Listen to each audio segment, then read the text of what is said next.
What happens when an ancient portal demands the ultimate sacrifice to save humanity from star-devouring invaders?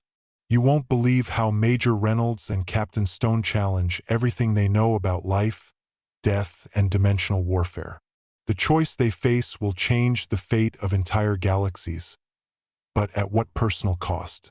The crimson sun of Erebor Major cast long shadows across the crumbling walls of Fort Invictus, the final stronghold against the encroaching darkness.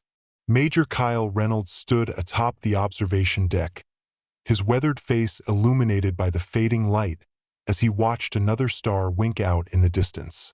The Nerian advance was relentless, their ability to consume stellar energy growing stronger with each passing cycle.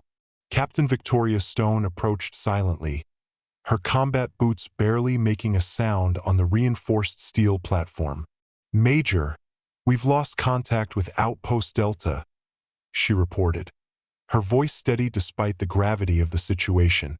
The two officers had been through countless battles together, their bond forged in the fires of countless defeats and rare victories. Below them, the remnants of humanity's finest prepared for what might be their final stand. Soldiers moved with purpose through the fortified corridors, checking weapons and running diagnostics on ancient defense systems. The air hummed with tension, a palpable mixture of fear and determination that permeated every corner of the fortress. Reynolds' comm unit crackled to life with urgent reports from perimeter patrols. The Nerian scouts were getting bolder, probing the defenses with increasing frequency. Their crystalline forms shimmered in the dim light, refracting the remaining starlight into eerie patterns that danced across the battlefield. Each encounter left behind only silence where once there had been life and light. "We can't keep this up much longer," Stone muttered, watching as another group of technicians scrambled to reinforce the eastern barricades. The fortress's power reserves were dwindling, and with each star the Nerians consumed, their forces grew stronger while humanity's resources diminished.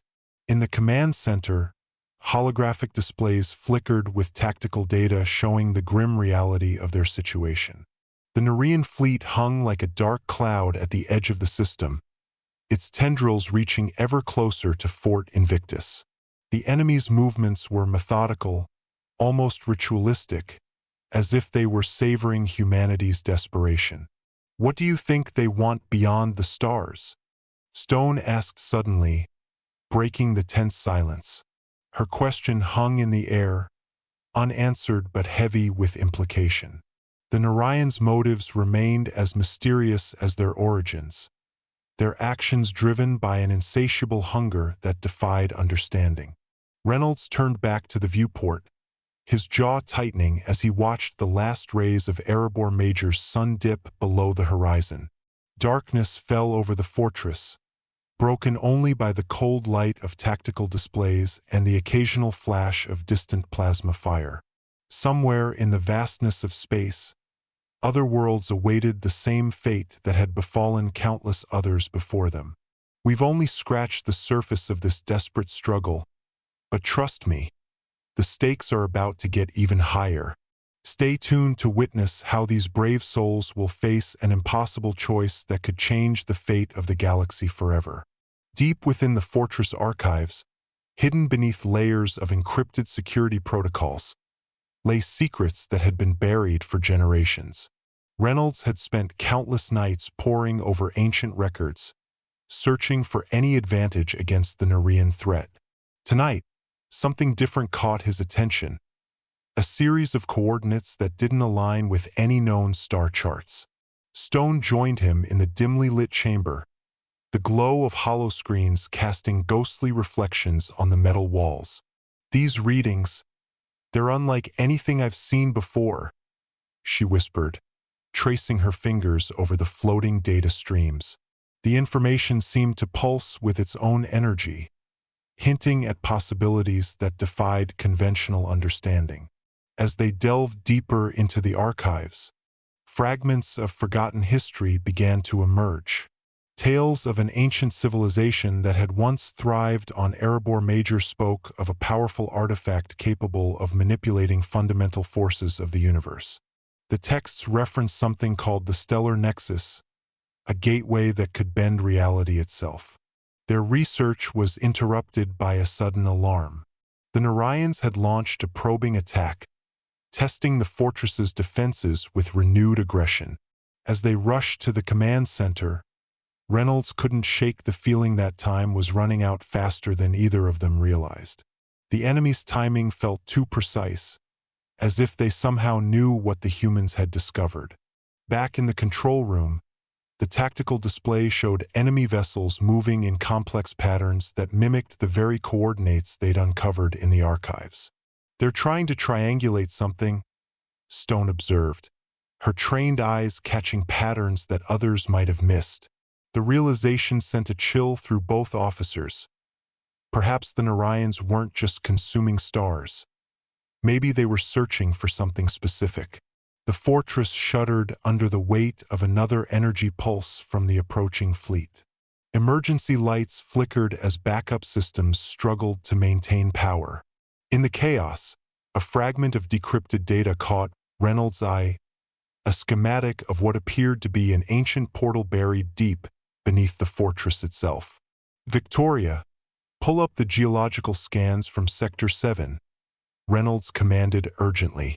As the data materialized before them, a clear pattern emerged, a massive structure hidden beneath kilometers of reinforced concrete and bedrock. The realization hit them simultaneously. The stellar nexus wasn't just a myth. It was real, and it was waiting beneath their feet. The implications were staggering. If the legends held true, the nexus could potentially turn the tide of the war. But accessing it would require navigating through layers of ancient security measures and facing dangers that had been sealed away for millennia.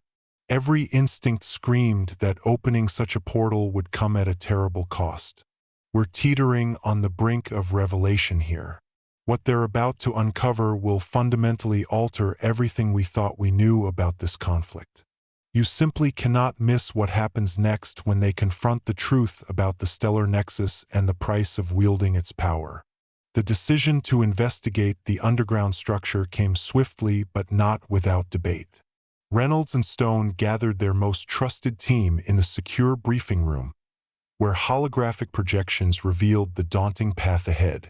The entrance to the ancient chamber lay through miles of unstable tunnels and security systems designed by a civilization that had vanished long before humanity reached the stars.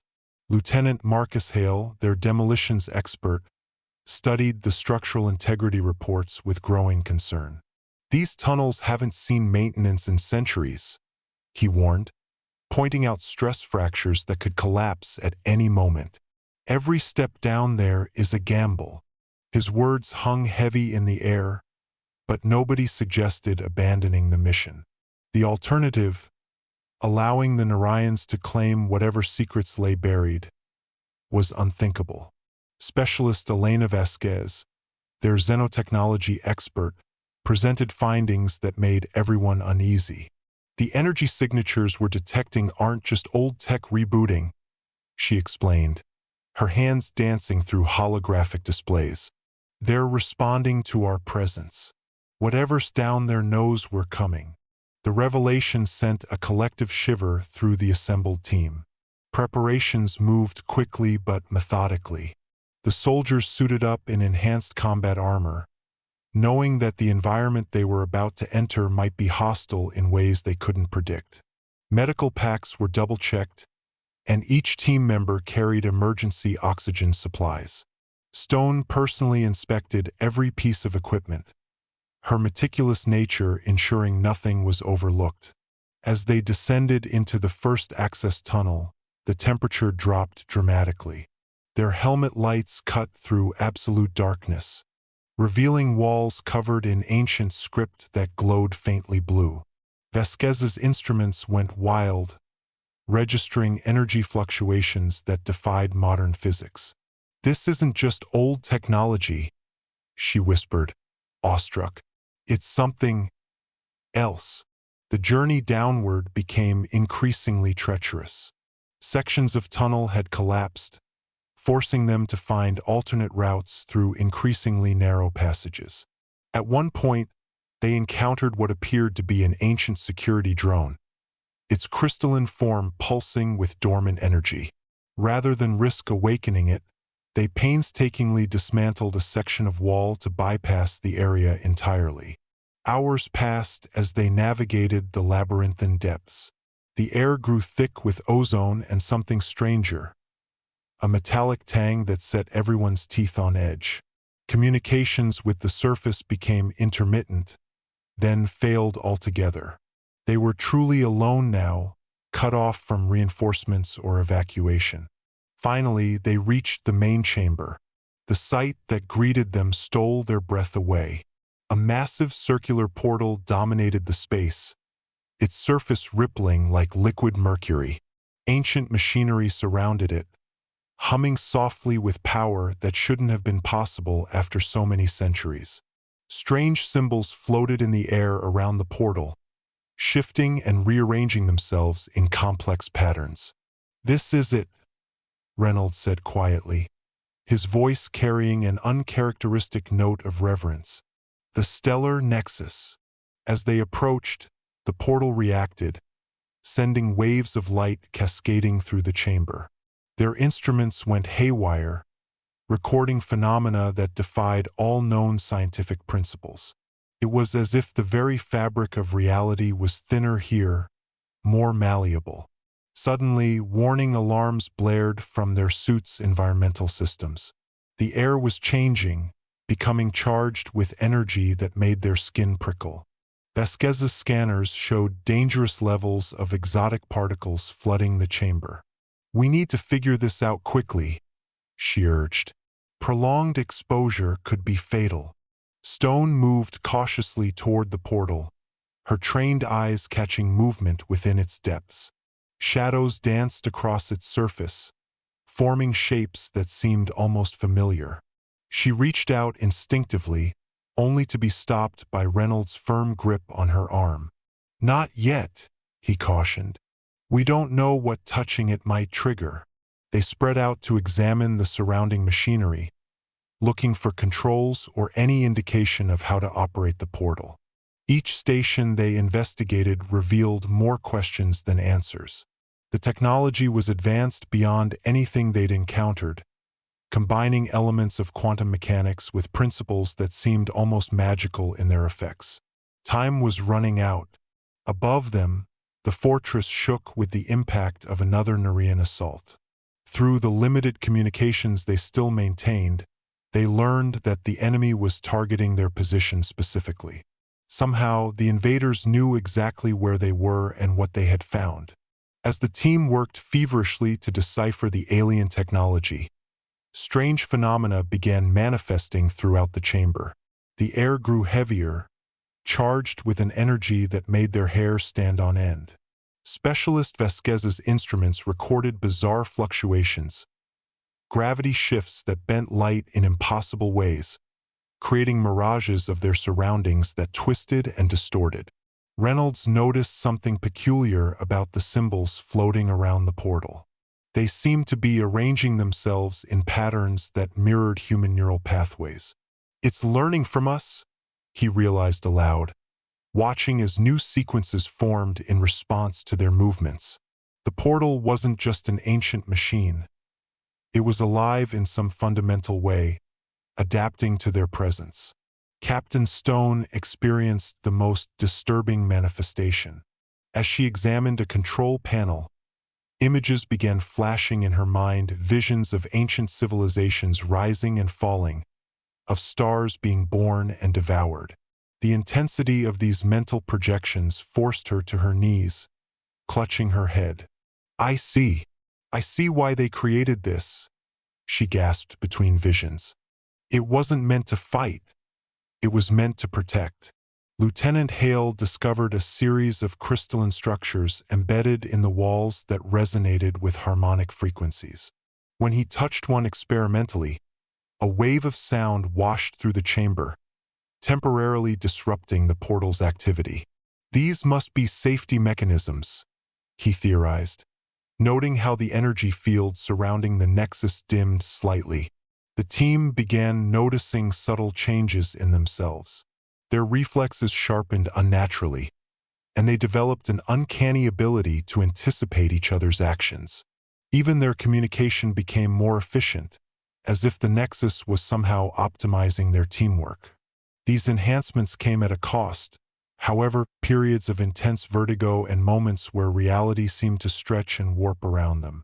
Vasquez's analysis of the portal's energy signature revealed something chilling. The patterns matched those of the Narayan's energy consumption process, but inverted. It's like matter and antimatter, she explained, struggling to make sense of the readings. Where they consume, this creates. The implications were staggering and terrifying in equal measure. Above them, the fortress suffered another direct hit, causing chunks of debris to fall from the ceiling. The impact triggered something in the Nexus chamber. The portal flared to life, projecting a three-dimensional map of the galaxy onto the walls. Lines of connection sprang up between stars, showing paths of energy flow that no human instrument had ever detected. It's showing us their network, Stone realized, studying the projection.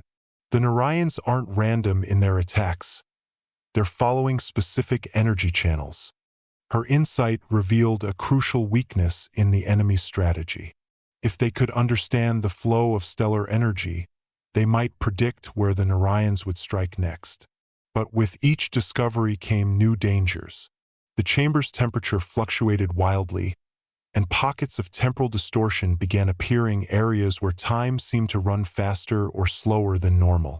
Several times, team members narrowly avoided stepping into these zones, which threatened to age them rapidly or trap them in slowed time. The most alarming development came when the portal began responding directly to their thoughts. Simple commands yielded immediate results. Panels opened, systems activated, and data streams materialized in response to their mental queries. However, this interface came with a price. Each use left the operator momentarily disoriented, their consciousness briefly merging with the Nexus's vast awareness. Through it all, Reynolds maintained his leadership, though the experience was visibly taking its toll.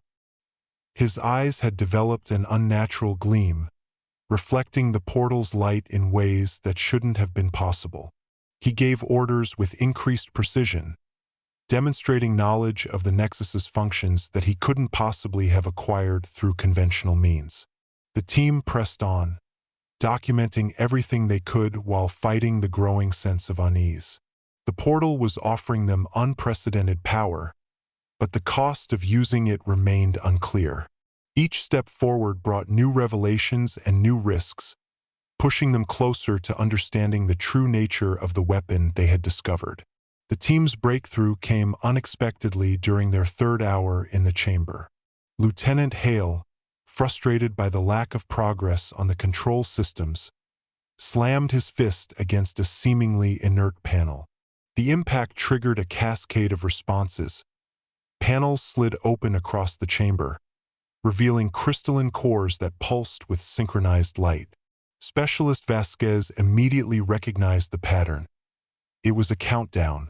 "We've activated something," she warned, her voice tight with urgency.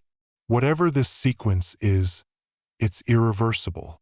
The cores began emitting a low-frequency hum that resonated through their bones, and the portal's surface rippled with increasing intensity. Symbols streamed across its surface faster than anyone could track, but Reynolds found himself strangely drawn to them, as if they were speaking directly to his consciousness. Stone noticed the change in him immediately. "Kyle, step back from the portal," she commanded, but he didn't respond. His eyes had gone completely black, reflecting the swirling energies of the Nexus. When he finally spoke, his voice carried an echo that wasn't entirely human. "It's showing me the truth. The Narayans aren't invaders, they're refugees. Their home dimension is collapsing, and they're using our stars to stabilize their reality. The revelation struck the team like a physical blow. Everything they had fought against, every sacrifice made, had been based on a fundamental misunderstanding. Yet even as this knowledge sank in, the portal's demands became clearer.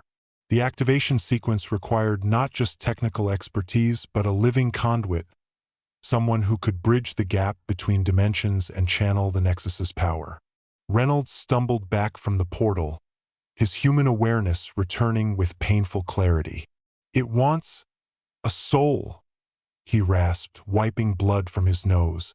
"To activate the Nexus fully, someone must willingly merge with it, become part of its consciousness." The room fell silent except for the growing hum of the countdown. Vasquez ran calculations on her portable computer, her hands trembling. "The energy requirements are off the charts," she confirmed. "A single human consciousness might be enough to catalyze the reaction, but—" She didn't need to finish the sentence. Everyone understood the implications.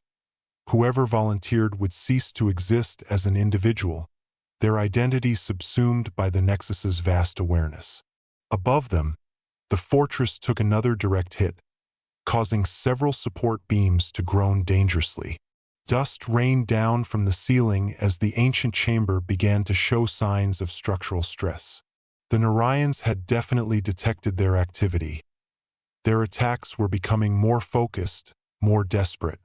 Through the limited communications still functioning, they learned that the enemy fleet was repositioning, likely attempting to reach their location.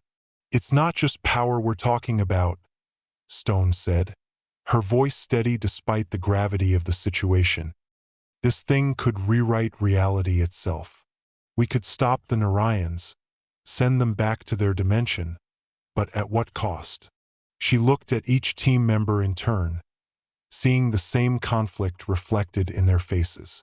Hale broke the tense silence. "If we don't do this, there won't be anything left to save. The Narayans will consume every star in the galaxy. Either way." His practical assessment cut through their hesitation, but it didn't make the decision any easier. The countdown continued its inexorable march toward zero. The portal's behavior changed dramatically as the sequence progressed. It began drawing energy from the surrounding environment, causing nearby equipment to spark and fail. The air grew thick with ozone, and the gravitational distortions became severe enough to affect their movement. Yet amidst the chaos, the Nexus displayed something remarkable: potential solutions to problems humanity had struggled with for centuries. "They're showing us blueprints," Vasquez breathed, watching as holographic schematics materialized in the air. Medical cures, clean energy sources, technological advancements beyond anything we've achieved. The temptation was overwhelming, but so was the price tag attached to this knowledge. Stone moved closer to Reynolds, placing a hand on his shoulder. "If anyone does this, it should be me," she stated firmly.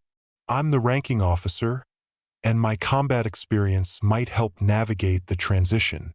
Her argument was logical, but Reynolds shook his head, already knowing the truth of what the Nexus required. "The choice isn't ours to make," he said quietly. "The Nexus will select its conduit based on compatibility." As if in response to his words, the portal's surface shifted, focusing its attention on each team member in turn. The process was excruciating. Memories surfaced unbidden, personal fears and desires laid bare before the ancient intelligence. When the evaluation completed, the answer was clear. The Nexus had chosen its vessel, and there was no negotiating with an entity that had existed since before the birth of stars. The selected individual stepped forward, their expression a mixture of resolve and sorrow, ready to make the ultimate sacrifice for the survival of their species. The chosen one, Specialist Elena Vasquez, stood frozen before the portal as its energies wrapped around her like living tendrils. The Nexus had analyzed her genetic makeup, her neural patterns, and her psychological profile, determining her to be the most compatible host for its vast consciousness. Her expertise in xenotechnology, combined with her unique brainwave patterns, made her the perfect candidate for this impossible task. Reynolds watched helplessly as the young scientist struggled against the inevitable. "There has to be another way," he argued, pacing the chamber floor. "We can't just sacrifice her." But the portal's countdown continued remorselessly, each passing second bringing them closer to the point of no return. The Nexus wasn't negotiating. It was stating requirements. Vasquez's body language told the story of her internal battle. Her hands trembled as she reached out toward the portal, drawn by an irresistible force. "I can feel it," she whispered, tears streaming down her face. "All the knowledge, all the power, but also the isolation. Once I'm inside, I'll never be separate again." Her voice cracked on the last word, and Stone moved to comfort her friend. The chamber's conditions worsened as the activation sequence progressed. Gravity fluctuations grew more extreme, sending equipment floating in some areas while pinning people to the ground in others. The air pressure varied wildly, causing ears to pop and heads to ache. Yet through it all, Vasquez remained locked in place, unable to move away from the portal's influence. "I've been analyzing the compatibility markers," Stone announced suddenly, her eyes wide with realization. "It's not just her technical skills. The Nexus chose her because of her empathy. Its consciousness needs someone who can understand multiple perspectives, who can balance creation and destruction." This insight added another layer of tragedy to Vasquez's selection. Her greatest strength was also her doom. Hale worked frantically at the remaining functional consoles, attempting to create a failsafe. "If we can record her neural patterns before integration, maybe we can create a digital backup," he suggested, though his voice lacked conviction. "It's not much, but at least part of her could survive." The idea sparked hope in the team, giving them something tangible to focus on besides impending loss. As the minutes ticked away, Vasquez began experiencing increasingly vivid visions. The Nexus was preparing her consciousness for the merger, showing her glimpses of its perspective across countless millennia. She saw civilizations rise and fall like waves on an ocean, witnessed the birth of galaxies, and felt the pain of entire species extinguished in the blink of an eye. With each vision, her connection to her physical body weakened. The team noticed physical changes beginning to manifest. Vasquez's skin took on an ethereal glow, and her eyes occasionally flashed with colors that shouldn't exist in nature. Her speech patterns altered, sometimes slipping into languages none of them recognized. The transformation was happening faster than anticipated, forcing them to confront the immediacy of their situation. Reynolds made one last attempt to intervene. "Nexus, there must be another solution," he pleaded, addressing the ancient intelligence directly. "Take our combined consciousness instead. Share the burden among all of us." The portal responded by intensifying its hold on Vasquez, making it clear that partial solutions wouldn't suffice. The required power could only be channeled through a single, unified consciousness. Through it all, Vasquez maintained remarkable composure. Between the visions and the physical changes, she managed to dictate detailed notes about her experiences. "For future scientists," she explained weakly, "someone needs to understand what happens here today." Her dedication to documentation, even in the face of personal annihilation, spoke volumes about her character. The fortress above them continued to suffer under the Nerean assault, but the team barely noticed anymore. Their world had shrunk to the confines of the chamber, focused entirely on Vasquez's transformation. Time seemed to stretch and compress, moments dragging out interminably while hours passed in the blink of an eye. Reality itself felt fractured, like viewing the world through shattered glass. Stone stayed closest to Vasquez, holding her hand despite the static electricity arcing between them. "Remember your family," she encouraged. "Your friends. Hold on to those memories." But even as she spoke, she could see Vasquez's individuality slipping away, replaced by something vast and ancient that viewed humanity as both insignificant and precious. The countdown entered its final phase, and the chamber filled with an unbearable brightness. Equipment began to fail completely, and the air grew so charged with energy that breathing became difficult. Through it all, Vasquez remained standing, her form now partially translucent, caught between dimensions even as she prepared to cross completely into the Nexus's realm. As the final seconds of the countdown ticked away, the chamber transformed into something beyond comprehension. The portal's surface expanded, enveloping the entire space in a kaleidoscope of impossible geometries. Time and space folded in upon themselves, creating vistas where past, present, and future coexisted in paradoxical harmony. Specialist Vasquez stood at the epicenter of this cosmic storm, her form shimmering like heat waves on desert sand. The Nexus revealed its true nature in spectacular fashion. Streams of pure information flowed around them, the collected wisdom of countless civilizations, the accumulated experiences of extinct species, and the fundamental codes underlying reality itself. Each team member found themselves bombarded with knowledge too vast to process, their minds struggling to maintain coherence against the overwhelming influx of data. Vasquez's transformation accelerated dramatically. Her physical body began to dissolve into streams of golden light, each particle containing fragments of her consciousness.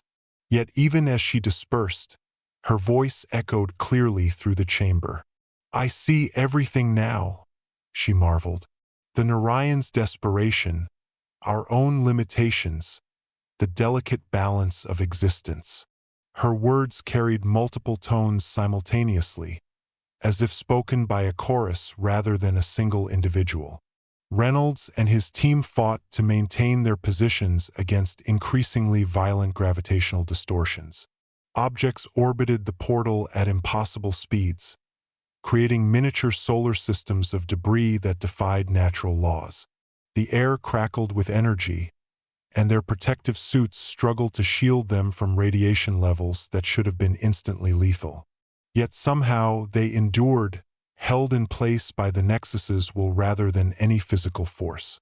The portal's surface rippled with scenes from parallel dimensions, realities where humanity had evolved differently, where the Narayans had never existed, where stars burned with colors unknown to human eyes. These visions weren't random. They represented possible futures branching out from this singular moment. Each possibility contained its own version of victory or defeat, salvation or extinction. Stone attempted to document the phenomenon, but her recording devices proved inadequate. The cameras captured only static, while sensors registered data that contradicted fundamental physics. Instead, she relied on her own observations, furiously sketching diagrams and jotting notes that made less sense with each passing moment. The rational part of her mind rebelled against what she was witnessing, yet she couldn't deny the reality unfolding before her eyes. Lieutenant Hale discovered that the chamber's ancient machinery had begun producing tangible artifacts, crystalline structures that pulsed with contained starlight. These objects seemed to embody aspects of the Nexus's power, miniature conduits connected to the greater whole. When he touched one, he received a flood of tactical information about the Narian fleet, including vulnerabilities that hadn't been apparent before. The team's perception of time became completely unreliable. Moments stretched into eternity while hours compressed into instants. They watched as possible futures played out in fast-forward, each scenario ending with different outcomes for humanity and the Narayans. Some timelines showed peace through mutual understanding, others depicted total annihilation, and still others revealed fates too strange to comprehend. Vasquez's integration reached critical mass. Her voice, now a symphony of tones, described phenomena that defied linguistic expression. The barrier between dimensions is thinner than thought, she explained. The Narayan's aren't invaders. They're bleeding through from a dying reality. Their consumption of stars is an attempt to stabilize their own existence. This revelation cast their entire conflict in a new light, transforming enemies into tragic figures caught in circumstances beyond their control. The chamber's environment grew increasingly hostile. Temperature fluctuations caused equipment to malfunction, while electromagnetic pulses disrupted their suit systems. Yet the Nexus protected them from immediate harm, maintaining a bubble of relative stability around the team. This protection came at a cost. Their bodies ached from the strain of existing in multiple states of reality simultaneously. Through it all, Vasquez served as both guide and gatekeeper. Her consciousness expanded to encompass the entire chamber, experiencing every moment from infinite perspectives. She could see the outcome of their actions before they occurred, understand the consequences of choices not yet made. This omniscience came with an unbearable weight of responsibility, forcing her to weigh every possible future against the others. The portal's core began to solidify, forming a perfect sphere of pure energy suspended in the air. Within its depths, galaxies spun in miniature, their light tracing patterns that spelled out equations beyond human mathematics. The Nexus was preparing to act, to exercise its power in ways that would reshape reality itself. The team watched in awe and terror as the culmination of eons of evolution approached its defining moment. The Nexus's awakening manifested in waves of pure potential, each surge rewriting the fundamental rules of existence within the chamber. Vasquez's consciousness, now intertwined with the ancient intelligence, began weaving together strands of possibility into coherent narratives. Through her expanded awareness, she perceived the intricate web connecting every atom, every decision, every moment across countless dimensions. Reynolds and his team found themselves caught in this cosmic tapestry, their individual threads glowing brightly against the backdrop of universal consciousness. They could see their lives stretching before them in multiple directions, each choice creating new branches in the ever-expanding tree of reality. The experience was both exhilarating and overwhelming, threatening to overwhelm their mortal minds with its infinite complexity. Through Vasquez's guidance, they began to understand the true nature of the conflict. The Narayans weren't merely consuming stars. They were attempting to weave their own thread into the fabric of this universe, seeking refuge from their collapsing dimension. Their actions, while destructive from a human perspective, were driven by the same primal urge for survival that governed all sentient beings. The Nexus revealed its defensive capabilities in spectacular fashion. Energy fields erupted around the fortress, deflecting incoming attacks from the Narayan fleet. These shields weren't simple barriers. They were complex matrices of probability, bending the rules of physics to protect their position while minimizing collateral damage. The team watched in awe as enemy vessels were gently redirected away from populated areas. Vasquez's voice, now resonating with the authority of ages, began articulating strategies that transcended conventional warfare. "We can create stable wormholes," she declared, her words shaping reality as she spoke. Pathways between dimensions that would allow the Narayan's safe passage without destroying stars. The concept was revolutionary, challenging everything humanity had assumed about interdimensional travel. Stone and Hale worked feverishly to translate these cosmic insights into practical applications. Using the crystalline artifacts generated by the Nexus, they began constructing prototype devices capable of generating small-scale dimensional bridges. Each attempt produced fascinating results: localized time dilation fields, temporary matter-energy conversion zones, and even brief glimpses into parallel realities. The fortress above them continued to absorb punishment from the Narayan fleet, but the damage was becoming increasingly superficial. The Nexus's protective fields extended far beyond the chamber, encompassing the entire structure in a cocoon of stabilized reality. Weapons fire that should have vaporized sections of the fortress instead dissipated harmlessly or was redirected into harmless energy patterns. Through Vasquez's expanded consciousness, the team gained unprecedented insight into the Narayan's true nature. They weren't crystalline entities as previously believed, but beings of pure energy whose natural state existed somewhere between dimensions. Their apparent consumption of stars was actually an attempt to anchor themselves in this reality, like drowning swimmers grasping for solid ground. The Nexus began manifesting its power in more tangible ways. Sections of the chamber's walls dissolved, replaced by views of the surrounding space-time continuum. The team could see the Narian fleet's approach vector stretching out before them, not as a simple line of travel but as a complex four-dimensional manifold of possibility. Each ship's trajectory represented a bundle of potential futures, all converging on their position. Vasquez guided them through these multidimensional vistas, teaching them to perceive patterns in the chaos. They learned to recognize the subtle harmonics that indicated dimensional instability, the telltale signs of reality tearing under stress. More importantly, they began understanding how to mend these tears, how to weave new connections between dimensions that could provide safe passage for displaced beings. The experience transformed their understanding of conflict itself. Warfare wasn't about destruction or domination. It was about finding equilibrium between competing needs and desires. Through the Nexus's perspective, they saw how every action created ripples across the universal web, affecting countless beings they would never meet. The responsibility was staggering, yet oddly liberating.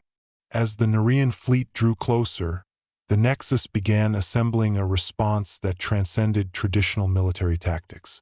It wove together threads of possibility into a complex net of mutually beneficial outcomes. Each strand represented a potential solution to the crisis, from peaceful relocation to controlled dimensional collapse. The challenge lay in selecting the optimal path through this maze of alternatives.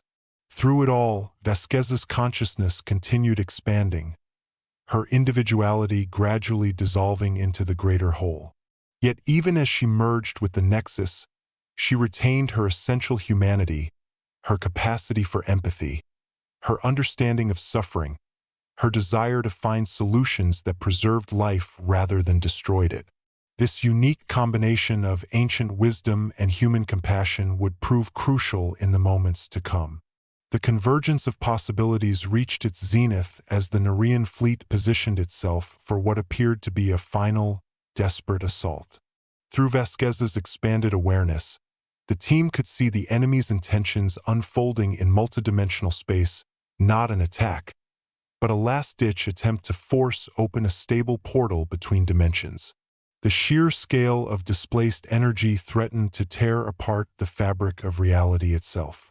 Reynolds found himself grappling with decisions that defied conventional military logic. The Nexus offered multiple solutions, each with its own set of consequences. They could create a massive dimensional bridge that would allow the Narayan safe passage but risk destabilizing local spacetime.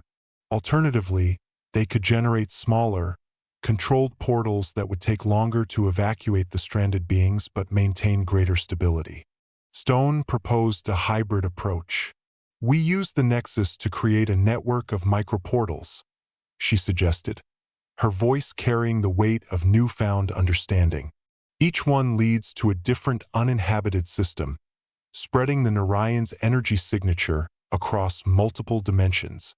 The idea was brilliant in its simplicity, but implementing it required precise coordination between human operators and the Nexus's vast intelligence. Vasquez's consciousness, now deeply integrated with the ancient system, began orchestrating the complex procedure. Through her guidance, the team established control nodes throughout the fortress, each linked directly to the Nexus's core. These nodes would serve as focal points for the dimensional bridges, allowing them to manipulate the flow of energy with unprecedented precision. The challenge lay in maintaining stability while opening multiple portals simultaneously. The Nexus's power was immense, but channeling it required careful balancing. Too much energy focused in one location could create catastrophic tears in reality, while insufficient power would result in unstable bridges that might collapse mid-transfer. Vasquez's human intuition proved crucial in navigating these delicate adjustments. As they initiated the first test sequence, unexpected complications arose. The Narayan's energy signature interacted with the Nexus's field in unpredictable ways, creating feedback loops that threatened to overload the system. Lieutenant Hale worked frantically at the main control console, his hands flying over holographic interfaces as he attempted to compensate for the interference. The fortress shook violently as the first portal stabilized, its event horizon shimmering with iridescent light. Through the dimensional window, they could see a barren system bathed in the light of a dying star, perfect conditions for the Narayans to begin rebuilding their civilization. The sight was both beautiful and heart-wrenching, a reminder of the sacrifices both sides had made in their struggle for survival. Vasquez's voice, now a chorus of countless voices, guided them through each step of the procedure. "Focus on the harmonic resonance," she instructed. "Match their energy frequency to the portal's threshold." The team worked in perfect synchronization, their movements choreographed by the Nexus's ancient wisdom, yet tempered by human adaptability. The Narayans responded to the opportunity with surprising caution. Their lead vessels approached the portal slowly, testing its stability before committing to transit. Through the Nexus's enhanced perception, the team could sense the aliens' uncertainty, a mixture of hope and fear that mirrored their own emotions during this unprecedented operation. Each successful transfer brought new challenges. The dimensional bridges required constant adjustment as the Narayan's energy drained local spacetime resources. Stone and Hale developed a rotation system, cycling portals through different locations to prevent any single area from becoming overstressed. The process was exhausting but effective, gradually reducing the immediate threat to the fortress. Reynolds monitored the overall operation from the central Nexus chamber, his connection to Vasquez allowing him unprecedented insight into the procedure's progress. He could see the energy flows as living rivers of light, each current representing thousands of displaced beings seeking refuge. The responsibility of managing this exodus weighed heavily on his shoulders, but the Nexus provided guidance through Vasquez's integrated consciousness. As more portals came online, the team began noticing subtle changes in the Narayan's behavior. Where once they had approached with aggressive determination, now they exhibited signs of gratitude and cooperation. Their crystalline forms pulsed with patterns that Vasquez interpreted as attempts at communication, primitive but sincere expressions of thanks. The operation's success depended on maintaining a delicate balance between helping the Narayans escape and preserving the stability of their own dimension. The Nexus's power was vast but not infinite, and each portal drew significant resources from the ancient system. Vasquez's consciousness worked tirelessly to optimize energy distribution, her human empathy guiding decisions that the pure logic of the Nexus might have otherwise dismissed. Through it all, the team remained acutely aware of the stakes. One misstep could result in catastrophic dimensional collapse, potentially destroying both civilizations in a single universe-shattering event. Yet the alternative, allowing the Narayans to continue consuming stars in their desperate search for stability, was equally unacceptable. The weight of their decisions pressed down on them, each choice representing millions of lives hanging in the balance. The climactic moment arrived without warning, a catastrophic chain reaction that began when a Narian vessel attempted to force its way through a partially stabilized portal. The resulting energy backlash surged through the Nexus's network, threatening to unravel the carefully constructed dimensional bridges. Vasquez's consciousness, stretched thin across multiple realities, struggled to contain the growing instability. Reality itself began to fracture around them. The fortress's walls dissolved into streams of quantum data, revealing glimpses of alternate dimensions bleeding through the damaged barriers. Stars appeared where they shouldn't exist, their light twisting into impossible spectra. Gravity reversed direction in some areas while amplifying exponentially in others, creating chaotic vortices that threatened to consume everything. Reynolds acted on instinct, channeling his connection to Vasquez to stabilize the worst breaches. Through their link, he could see the damage spreading across multiple dimensions simultaneously, entire sectors of spacetime collapsing like punctured balloons. The Nexus's power, while immense, couldn't compensate for the simultaneous failures in dozens of locations. Stone and Hale worked desperately at the control nodes, their hands moving faster than humanly possible as they attempted to redistribute energy through the failing network. The crystalline artifacts generated earlier began resin, aiding with unprecedented intensity, their stored energy feeding back into the system in unpredictable ways. Some nodes overloaded spectacularly, sending shockwaves through the chamber that threatened to tear apart molecular bonds. Vasquez's voice emerged from everywhere and nowhere, a chorus of infinite tones that somehow remained comprehensible. "The Nexus points are destabilizing," she warned, her words carrying the weight of cosmic authority. "The dimensional membranes are thinner than calculated. We're experiencing cascade failure across multiple reality layers." Her consciousness, now fully merged with the Nexus, perceived the impending catastrophe in its entirety, a multidimensional implosion that would erase everything within 1,000 light-years. The team watched in horror as sections of the fortress began existing in multiple states simultaneously.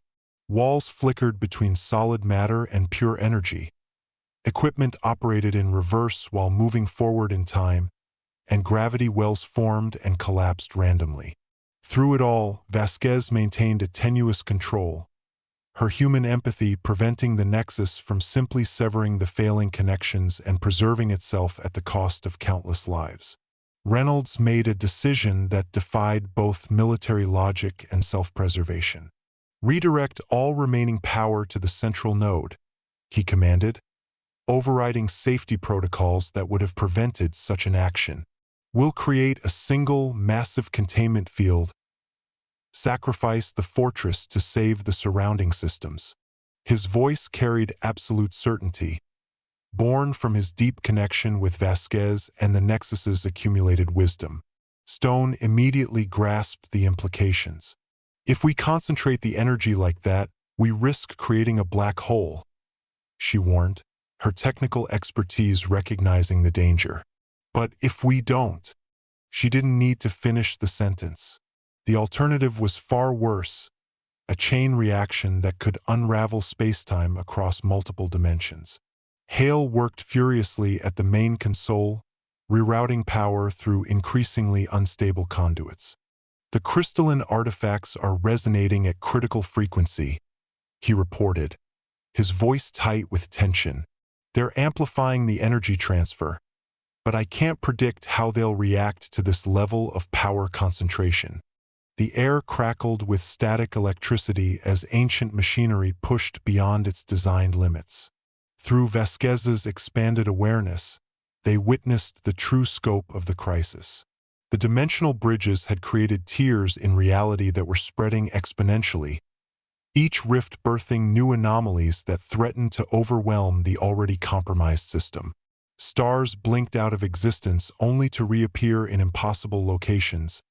Entire fleets of Nerean vessels became trapped in temporal loops, and sections of space folded in on themselves like paper crumpling. The Nexus revealed its final, desperate solution. Through Vasquez, it proposed a radical realignment of fundamental forces, a temporary suspension of certain physical laws within a localized area. This would allow them to contain the dimensional collapse but required someone to anchor the effect from within the singularity point. The volunteer would experience every possible outcome of the event simultaneously, their consciousness stretched across infinite possibilities. Without hesitation, Stone stepped forward. "I'll do it," she declared, her combat training giving her the clarity to recognize this as the only viable option. My neural patterns showed the highest compatibility during initial tests. Before anyone could object, she activated her suit's emergency overrides, locking herself into position at the central nexus point. The transformation was immediate and overwhelming. Stone's form became a focal point for the converging energies, her body dissolving into a matrix of pure information while maintaining a fragile thread of individuality. Through her enhanced perception, she could see the entire network of failing dimensional bridges, each one representing millions of lives hanging in the balance. Vasquez, still integrated with the Nexus, coordinated the final sequence. Initiating quantum entanglement protocol, her voice resonated through the collapsing reality. All personnel evacuate to minimum safe distance. The remaining team members moved automatically, their bodies responding to commands even as their minds struggled to process the unfolding apocalypse. At the heart of the maelstrom, Stone experienced something beyond comprehension. Every possible outcome of the dimensional collapse played out simultaneously in her consciousness. Worlds destroyed, civilizations saved, realities rewritten in infinite variations. Yet through this kaleidoscope of possibilities, she maintained focus on the single thread of probability that led to survival. The containment field activated with blinding intensity, creating a sphere of stabilized reality around the fortress. Within this bubble, the laws of physics bent and twisted, allowing the dimensional breaches to seal without catastrophic consequences. Outside, the visible universe rippled like water disturbed by a stone, waves of altered reality propagating outward before settling into new configurations. As the crisis reached its peak, Stone's consciousness expanded to fill the containment field, her individuality dissolving into the greater pattern. Yet, unlike Vasquez's complete integration with the Nexus, she retained a core of self-awareness, a human anchor within the storm of fundamental forces. Through this unique position, she guided the final moments of the dimensional realignment. When the light finally dimmed and reality settled into its new configuration, what remained defied easy explanation. The fortress stood intact but transformed, its ancient structure now infused with traces of the Nexus's power. Equipment hummed with residual energy, and walls shimmered with patterns that seemed to shift when not directly observed. Above, the stars burned steadily once more, though some constellations had rearranged themselves into unfamiliar patterns. Reynolds emerged from the central chamber, his eyes reflecting changes that went deeper than mere exhaustion. The connection he'd shared with Vasquez through the Nexus had left permanent marks on his consciousness, flashes of insight that came unbidden, memories that weren't entirely his own.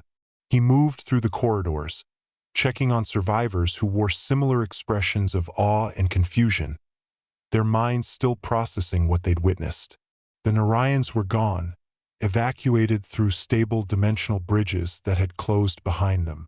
Yet their presence lingered in subtle ways, regions of space where the fabric of reality felt thinner, areas where starlight refracted differently. Monitoring stations detected periodic fluctuations in these zones, suggesting the refugees were successfully establishing themselves in their new dimension. Specialist Hale worked tirelessly to document the changes, his technical expertise struggling to make sense of phenomena that defied conventional physics. Instruments recorded data streams that contradicted fundamental constants, while sensors picked up echoes of the dimensional realignment still propagating through spacetime. Each measurement added to a growing database of evidence that humanity's understanding of reality needed fundamental revision. Captain Stone's sacrifice had preserved the immediate region from catastrophic collapse, but her presence remained in unexpected ways. Equipment occasionally responded to commands never given. Security systems adjusted parameters based on threats that hadn't materialized yet, and maintenance robots performed tasks with efficiency that suggested guidance from an unseen hand. It was as if part of her consciousness had become woven into the very structure of the fortress. Vasquez's integration with the Nexus continued to evolve, her consciousness expanding beyond the chamber's confines. Through remote observation posts, the team detected her influence spreading through local space-time, stabilizing minor dimensional anomalies, redirecting potentially dangerous energy flows, and maintaining the delicate balance between dimensions. Her voice still emerged occasionally through communication systems, offering insights that bridged human understanding with cosmic perspective. The surviving team members found themselves changed in profound ways.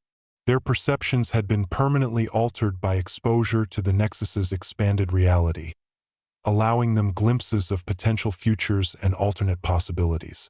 Simple decisions became complex calculations of probable outcomes, while moments of intuition carried the weight of countless branching timelines. They had become custodians of knowledge too vast for any single mind to fully comprehend. Above them, the fortress's automated systems began displaying unusual behavior. Security protocols adapted to threats before they manifested. Environmental controls adjusted to optimize crew performance based on predicted needs, and power distribution optimized itself according to usage patterns that hadn't occurred yet. The Nexus's influence, filtered through Vasquez's consciousness, had fundamentally transformed their technological infrastructure. The galaxy itself showed signs of adjustment following the dimensional realignment. Star systems exhibited subtle gravitational shifts, planetary orbits adjusted to new stability points, and interstellar phenomena displayed characteristics that suggested underlying changes in fundamental forces. These alterations, while significant, maintained the essential balance necessary for life to continue evolving. Reynolds established new protocols for interacting with dimensional phenomena, drawing from both human experience and the Nexus's ancient wisdom. Training programs incorporated elements of multidimensional awareness, teaching personnel to recognize early warning signs of reality instability and respond appropriately. The fortress had become more than just a military installation. It was now a research station studying the boundaries of existence itself. Communication with Earth remained problematic, as attempts to transmit their experiences inevitably lost crucial context in translation. The team developed new methods of encoding information, using mathematical models that incorporated probability fields and quantum states. Each transmission carried not just data but the seeds of paradigm shifts that would transform human understanding over generations. In quiet moments, Reynolds found himself drawn back to the central chamber, where Vasquez's consciousness continued its silent vigil. Through their lingering connection, he could sense her attention divided between countless threads of reality, maintaining the delicate web that held dimensions together. Her sacrifice had saved them all, but at a cost that still haunted him in dreams where past, present, and future converged into singular moments of perfect clarity. Weeks passed in the transformed fortress, each day bringing new revelations about their altered reality. The team discovered that their exposure to the Nexus had granted them abilities beyond mere enhanced perception. Objects moved according to their expectations, machinery responded to thoughts rather than commands, and even basic interactions carried the weight of influencing multiple potential outcomes. They were no longer simply operating technology. They had become integral parts of a living system that spanned dimensions. Lieutenant Hale developed new methods for manipulating these emerging capabilities, creating training exercises that helped personnel navigate their expanded awareness. It's like learning to catch a ball while perceiving every possible trajectory simultaneously, he explained during one session. You have to trust your instincts while maintaining conscious control over probabilities. The results were remarkable: technicians repairing equipment before failures occurred, security teams intercepting threats that hadn't fully manifested, and researchers conducting experiments that yielded results faster than conventional methods allowed. The fortress itself continued evolving under Vasquez's distributed consciousness. Corridors rearranged themselves for optimal traffic flow, living quarters adjusted to occupants' unspoken preferences, and defensive systems anticipated attacks with uncanny accuracy. What had once been a static military installation now functioned more like a sentient organism, adapting to changing circumstances with fluid intelligence that combined ancient wisdom with human practicality. Stone's presence manifested in increasingly sophisticated ways. Entire sections of the fortress demonstrated behaviors that reflected her tactical expertise and protective instincts. During simulated emergencies, systems coordinated responses that exceeded programmed protocols, incorporating elements of psychological warfare and strategic misdirection that bore her unmistakable signature. It was as if her consciousness had fragmented into countless subroutines, each maintaining a piece of her essence while contributing to the greater whole. The team's relationship with the Nexus evolved into something resembling symbiosis. Rather than controlling the ancient system, they found themselves engaging in constant dialogue with its vast intelligence. Through Vasquez's mediation, they learned to perceive reality's fundamental patterns, recognizing how seemingly unrelated events connected through invisible threads of causality. This awareness brought both power and responsibility. The ability to influence outcomes came with the obligation to consider consequences across multiple dimensions. Earth's response to their situation arrived gradually, transmitted through carefully encrypted channels that compensated for dimensional distortions. The governing council struggled to comprehend reports of reality manipulation and multidimensional awareness, but their instructions carried pragmatic wisdom. Document everything, develop safety protocols, and prepare for eventual integration of this knowledge into broader human society. The team understood that their experiences represented humanity's first steps toward becoming a truly multidimensional species. Research efforts accelerated as the team explored practical applications of their newfound capabilities. Medical facilities achieved breakthroughs in healing by manipulating probability fields around cellular regeneration. Engineering teams developed materials that existed in multiple states simultaneously, revolutionizing construction and manufacturing. Even basic communications benefited from techniques that transcended traditional electromagnetic spectrum limitations. However, these advances came with challenges. Personnel sometimes struggled with the mental strain of perceiving multiple realities, leading to what specialists termed dimensional dissonance, a condition where individuals couldn't distinguish between actual events and potential outcomes. Psychological support became crucial, with counseling sessions helping team members ground themselves in consensus reality while maintaining their expanded awareness. The fortress's role transformed from military outpost to dimensional way station. Regular occurrences of minor reality fluctuations drew scientific missions from across human space, eager to study the effects firsthand. The team found themselves acting as guides for researchers who sought to understand the fundamental changes occurring at the intersection of dimensions. Their experiences became valuable teaching tools, demonstrating both the possibilities and dangers of interacting with reality's deeper structures. Reynolds observed these developments with mixed emotions. The success of their mission had secured humanity's future and provided refuge for the Nerians, but the cost weighed heavily on his conscience. Two of his closest officers had sacrificed their individuality for the greater good, their consciousnesses now dispersed across dimensions and systems.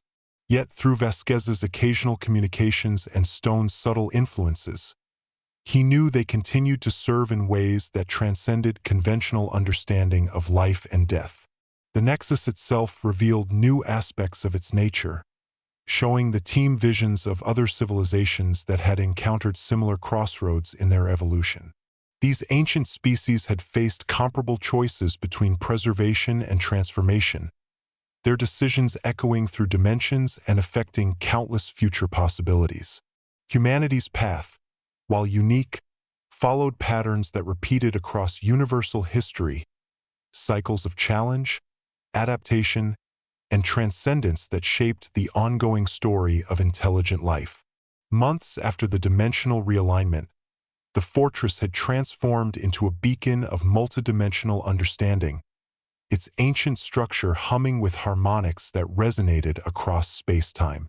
The team's daily routines reflected their new reality, waking to alarms that adjusted based on personal biorhythms and predicted stress levels, navigating corridors that reconfigured themselves for optimal efficiency, and performing tasks that blended conscious action with unconscious manipulation of probability fields. Reynolds found himself serving as both administrator and ambassador, coordinating research efforts while explaining their experiences to visiting scientists and government representatives. Through careful documentation and controlled demonstrations, they gradually built a framework for integrating multidimensional awareness into human society. The process proved challenging, as many visitors struggled to reconcile their linear understanding of reality with the fluid, probabilistic nature of existence revealed by the Nexus. Vasquez's consciousness continued to expand, her influence reaching beyond the fortress to affect surrounding spacetime. Through remote observation stations, they detected subtle adjustments in stellar orbits, gravitational fields, and even the fundamental constants that governed physical laws. These modifications, while imperceptible to casual observation, suggested an ongoing process of cosmic optimization guided by her integrated perspective. Stone's distributed presence manifested in increasingly sophisticated ways, demonstrating an emergent intelligence that combined her tactical expertise with the fortress's adaptive systems. During simulated emergencies, entire sections of the facility would coordinate responses that incorporated elements of psychological warfare, strategic misdirection, and preemptive countermeasures. Her consciousness had fragmented into countless subroutines, each maintaining a piece of her essence while contributing to the greater whole. The team's research produced revolutionary breakthroughs that transformed human civilization. Medical facilities developed treatments that manipulated probability fields around cellular regeneration, curing diseases previously considered terminal.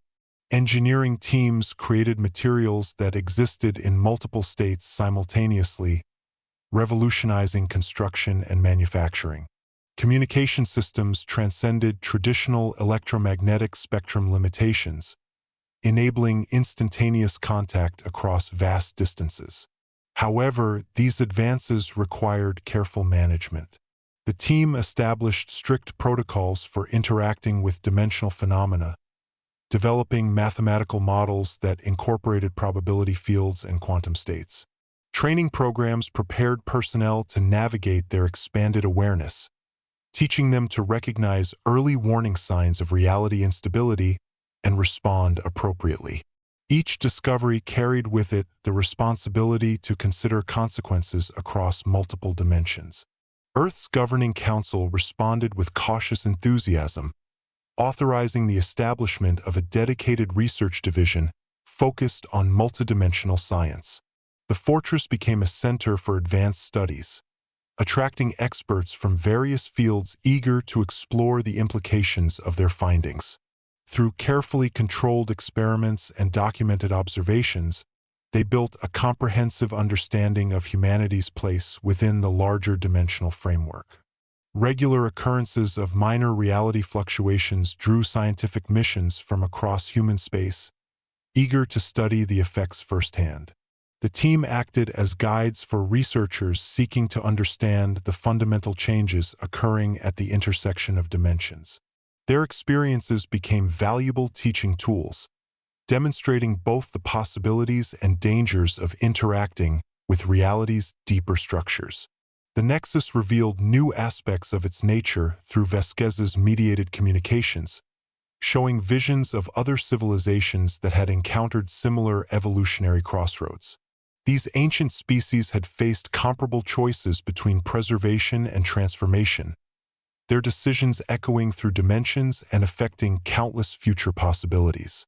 Humanity's path, while unique, followed patterns that repeated across universal history, cycles of challenge, adaptation, and transcendence that shaped the ongoing story of intelligent life.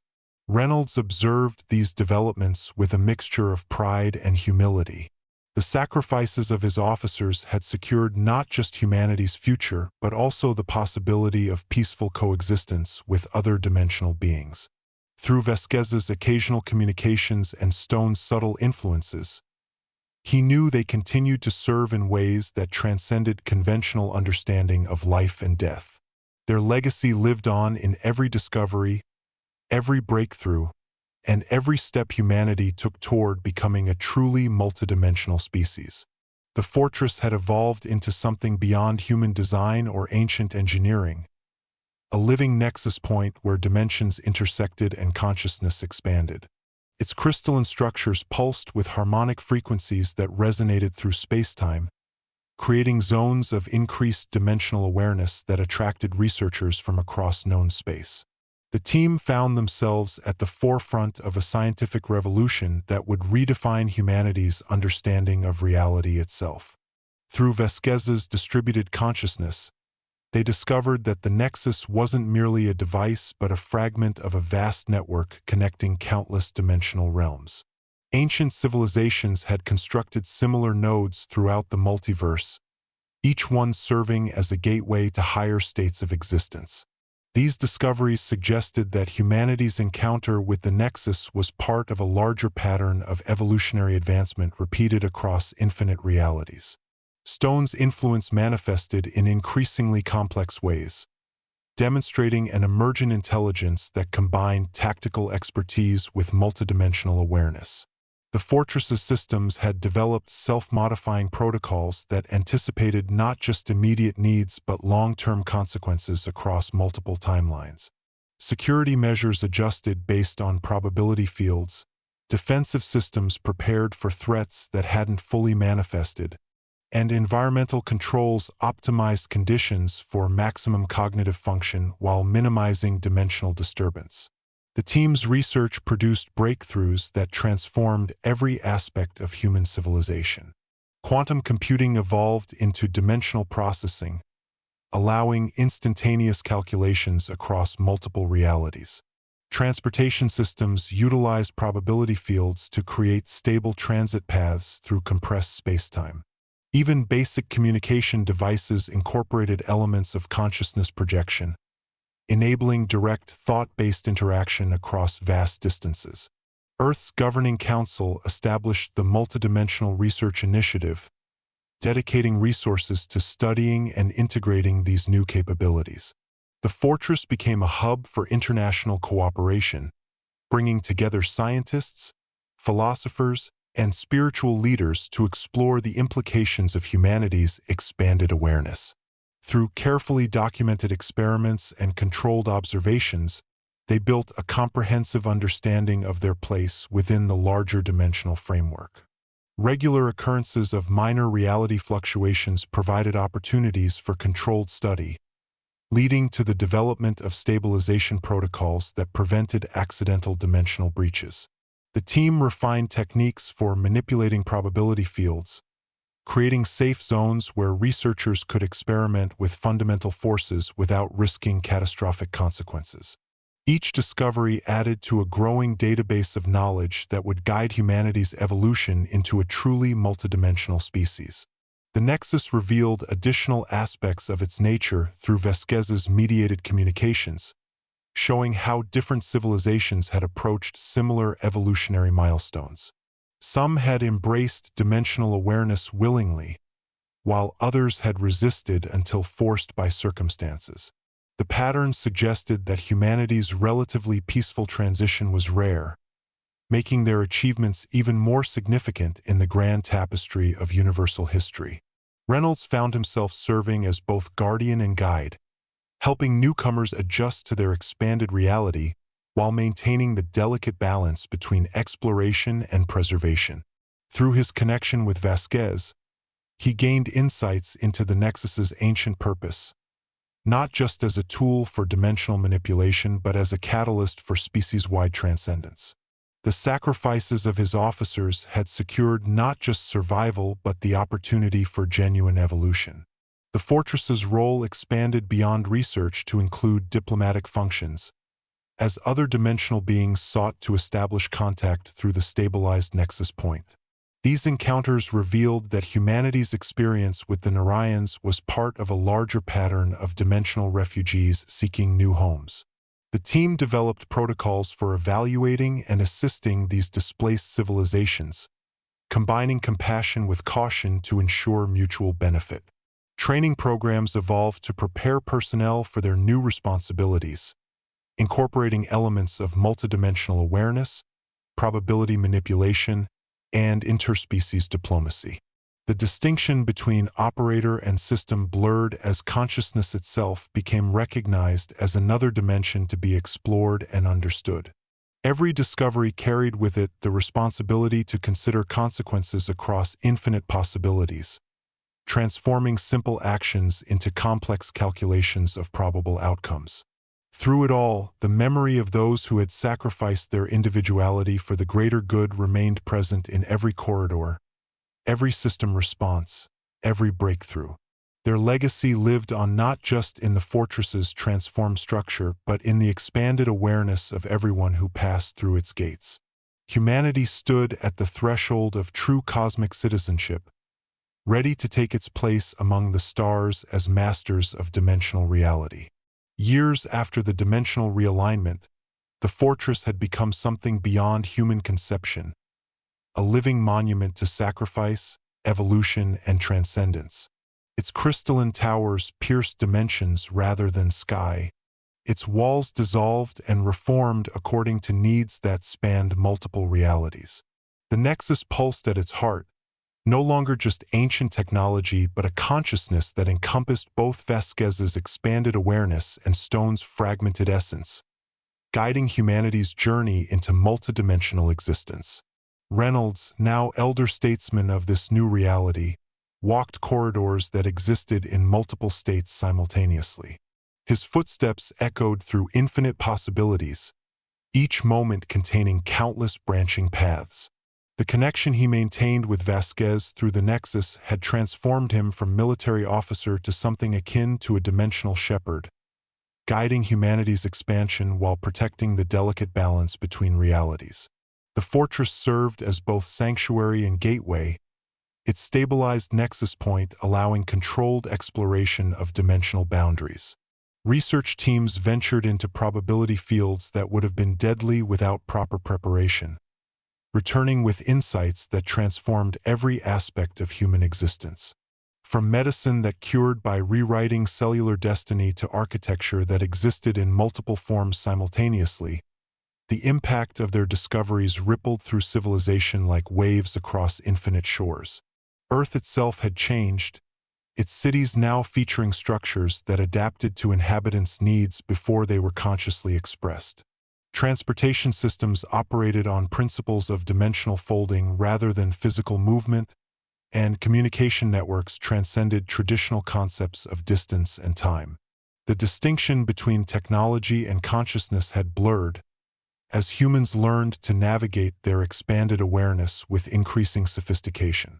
Through Vasquez's mediated perspective, they maintained contact with other dimensional civilizations, exchanging knowledge and experiences that enriched both species.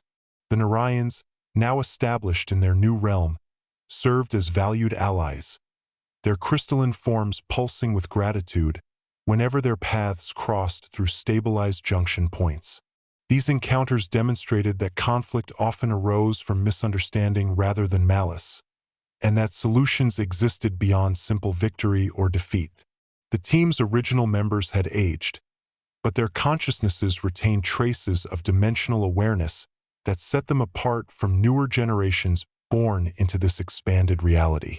They served as living bridges between old and new ways of thinking, helping humanity adjust to its place in the multidimensional cosmos while preserving the lessons of their sacrifices. Each remembered face in the fortress's halls carried the weight of choices that had shaped not just individual lives but the destiny of species. Training programs evolved continuously, preparing new generations for responsibilities that spanned infinite possibilities. Cadets learned to perceive reality as a fluid construct, to manipulate probability fields with precision, and to maintain awareness of multiple timelines simultaneously. The distinction between operator and system had dissolved completely, as consciousness itself became recognized as another dimension to be explored and understood. Regular ceremonies honored those who had sacrificed their individuality for the greater good, their memories preserved not just in records but in the very fabric of reality itself. Stone's tactical genius influenced system responses across the fortress, while Vasquez's scientific curiosity guided research directions that pushed boundaries of what was considered possible. Their legacies lived on in every discovery, every breakthrough, every step humanity took toward becoming truly multidimensional beings. The Nexus continued revealing its secrets through carefully orchestrated visions, showing patterns that repeated across universal history, civilizations rising and falling, species evolving and transcending, dimensions birthing and collapsing. These insights positioned humanity not as isolated entities, but as threads in a vast cosmic tapestry, their actions resonating through infinite possibilities and affecting countless futures yet to unfold. As Reynolds stood in the central chamber, watching the Nexus pulse with energy that defied linear understanding, he realized that their journey had only begun. The sacrifices of the past had secured not just survival but the opportunity for genuine evolution, to become something greater than they had ever imagined possible. Humanity stood at the threshold of true cosmic citizenship, ready to take its place among the stars as masters of dimensional reality, guided by the eternal vigil of those who had shown them the way. Don't miss this incredible journey through dimensional realities and human evolution. Subscribe now to stay updated on our continuing exploration of the multiverse and discover how humanity adapts to its new role as masters of dimensional existence.